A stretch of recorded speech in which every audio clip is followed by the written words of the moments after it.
Bom dia a todos. Hoje nós vamos tratar das características dos livros da Bíblia. A Bíblia é formada por livros com características históricas, poéticas, cartas, proféticas e pelos evangelhos. Vejamos a seguir algumas características de alguns dos livros que compõem a Bíblia.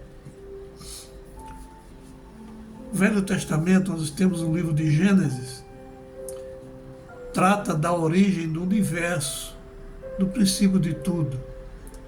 Este é o significado da palavra Gênesis. É o relato da criação dos seres viventes, do homem, da sua queda, do dilúvio, etc. Êxodo.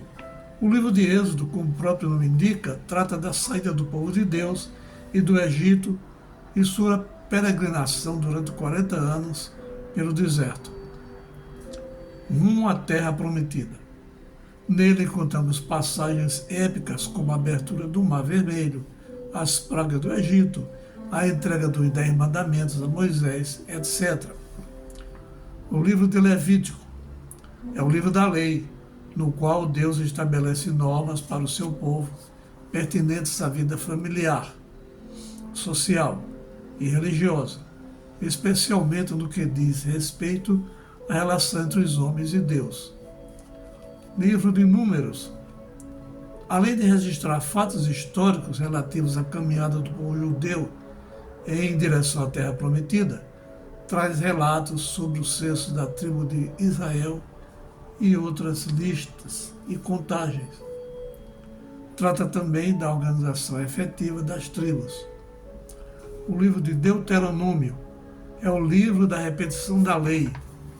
Deutero quer dizer segundo e nomos, lei.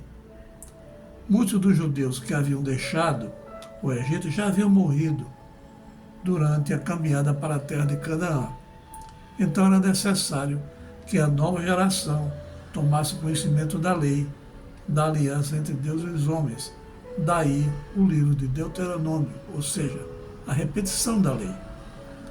Livro de Salmos. O livro de Salmos é definido como o inário do culto israelita, o livro bíblico da devoção pessoal. Nele encontramos não só expressões de todas as emoções da vida, mas também alguns dos ensinos mais profundos de toda a Bíblia. Os Salmos foram escritos não apenas por Davi, foram escritos por Davi, Asaf, os filhos de Coré, Moisés e Salomão. No Novo Testamento, temos o Evangelho de Mateus, escrito por Mateus, o Levi, coletor de impostos, por volta do ano 70 depois de Cristo. Mateus faz a ligação da história do Antigo Testamento com o Novo Testamento, ajudando-nos a entender como a vida e os ensinamentos de Jesus se baseiam no que havia acontecido. Mateus apresenta provas irrefutáveis de que o Messias judeu, há muito esperado, chegara para inaugurar o reino de Deus na terra e lança mão com frequência do Antigo Testamento para mostrar que Jesus é o Messias. Mateus utiliza o título Filho de Davi, em vez de Filho de Deus, presente no Evangelho de João. O Evangelho de Marcos foi o primeiro evangelho a ser escrito, por volta do ano 50 depois de Cristo. Marcos apresenta um relato conciso, acelerado, para apresentar Jesus Cristo, Filho de Deus.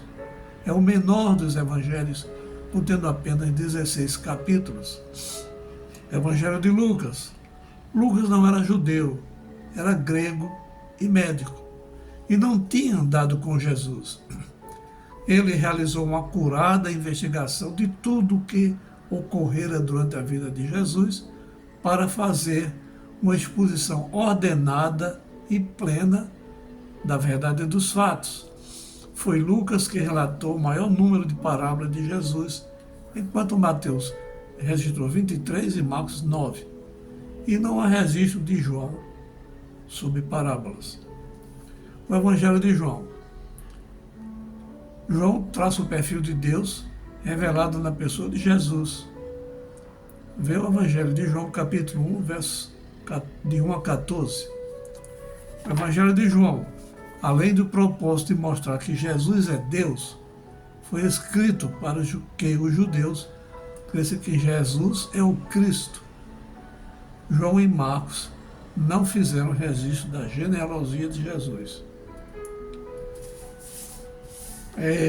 Os evangelhos de Mateus, Marcos e Lucas são conhecidos como evangelhos sinóticos, por apresentarem semelhança em sua formação e apresentação, diferentemente do evangelho de João, muito embora guarde harmonia entre si no que se refere à mensagem de Cristo.